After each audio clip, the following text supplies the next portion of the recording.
What's going on, everybody? Mortem here, this time bringing you my next 8 reviews, which is a video I like to make every couple of months or so, basically to just keep people filled in with what I'm working on and what my schedule looks like in the face of all the new releases and things going on. And given how it's been 2 months since my last version of this video, my son being back in school, allowing me to free up more of my schedule and double back down on finishing video games now that I've got a little more time during the week, and the fact that I made, honestly, a not insignificant error in judgment in terms of how long something was going to take me, all means that it's a pretty good time to give people an update and let everybody know what I got going on. So before we dive fully in, I would say that the next couple of months are not terribly busy. There are a handful of new releases on this list, of course, but there's also a lot of older titles, and for the most part, I'm shooting for basically right through the beginning of October, which means that stuff that is releasing in October is not currently going to be on this list. Also, Gamescom is coming up at the end of August, and it is very possible we get some release dates there, and we'll see what happens, but otherwise, this is kind of what we're looking at. But kicking this video off with both the game I made a pretty substantial error in judgment about in terms of how long it was going to take me, and also the next game I'll have up for review is none other than Horizon Forbidden West. Now, earlier this year I had played Horizon Zero Dawn for the first time. Obviously I wanted to play Forbidden West afterwards, and while I knew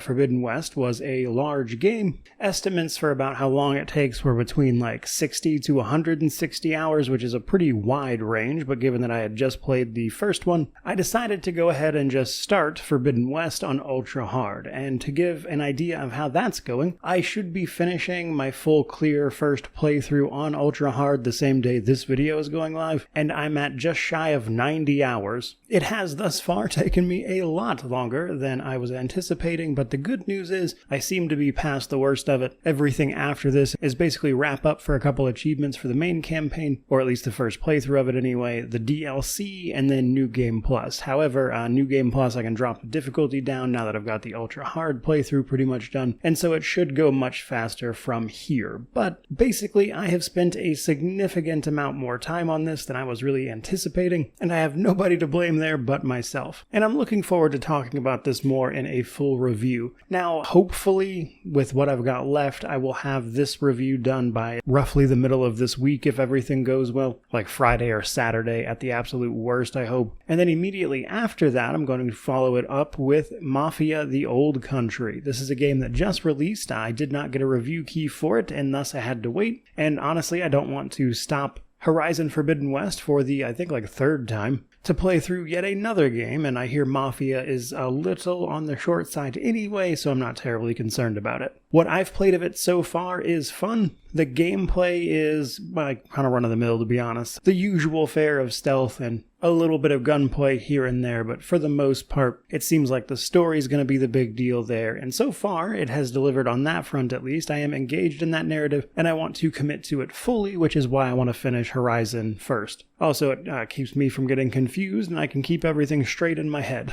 Now, immediately after I finish both of those games, I'm going to need a bit of a palate cleanser, and that is going to take the form of Heretic plus Hexen, a recent remaster collection of Heretic and Hexen, 2 cult classic boomer shooters that got, I believe, a surprise release. And I play these games to mostly just chill and take a break from the RPGs, and people have suggested that I check both of these out pretty frequently, and obviously these remasters make a very convenient excuse for just that. So I plan on jumping in and knocking these out. Not exactly sure how long that'll take, but I honestly don't anticipate it being super long.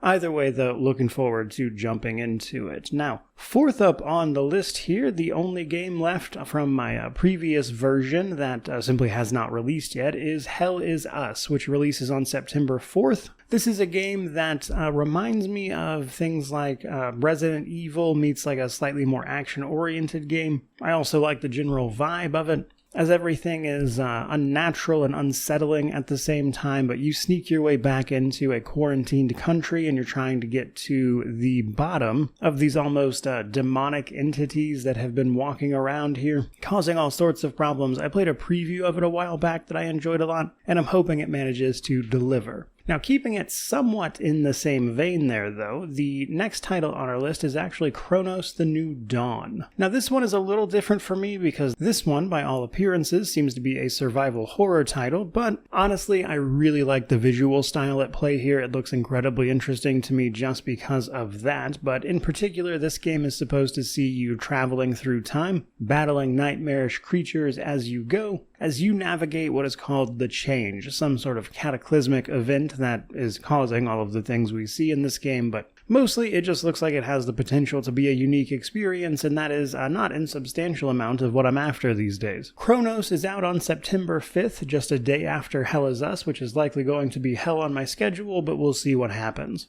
Now, following on from that, in a very different vein, taking a look at a CRPG re-release, which is the Temple of Elemental Evil, which is getting a Steam release that is promising to update the version, meaning that it's going to be a different version than the one that is available on GOG, and it says that they are going to be building on the work of 2 mods that have mostly kept that game playable. So my hope here is that this Steam release version of this cult classic is in fact a much more stable and impressive version that is going to be easier for people to run, and I can suggest it to people. Also gives me an easy excuse to update an older review I did of it quite some time ago. As many people know, I do love a CRPG, if you'd believe it. This one is just supposed to be releasing in September sometime.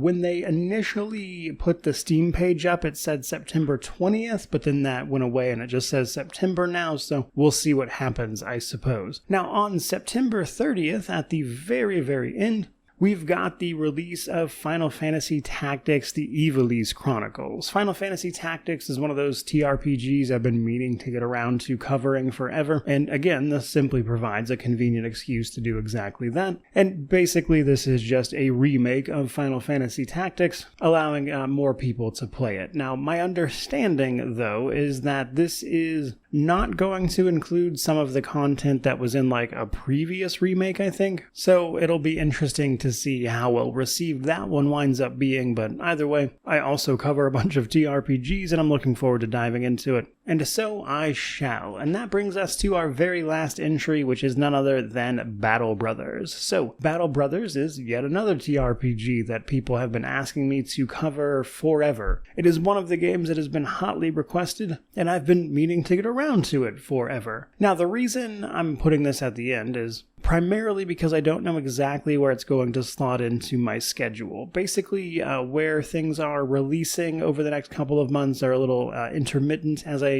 referenced at the beginning of the video, and as a result, it can be a little hard to plan around. So basically, my free time in between games I plan on chipping away at Battle Brothers, as from what I understand it's going to take probably at least 100 plus hours to just see the content via the achievements and stuff. I might very well play it more than that as well, which is one of the reasons I've been putting it off for so long, but it is finally time to go ahead and tackle Battle Brothers, as I had previously committed to doing so, as it has been on my Games to Review this year all the way back in January. So hopefully I'll be able to get it done and it won't be too much of a time sink as what just happened with Horizon, basically, at least in a way that I was not expecting, which is obviously bad for scheduling. But as for the next couple of months worth of reviews, that's pretty much my game plan. Might have to make some adjustments based on what comes out of Gamescom here in about a week or two, but otherwise that's pretty much what it is. So if you're looking forward to any of those reviews, or if you have something to say about any of them, by all means, certainly like, comment, subscribe, all that YouTube jazz. But regardless of any of that, truly, just thank you so much for watching. I really do appreciate it. May you wander in wisdom and have an amazing day.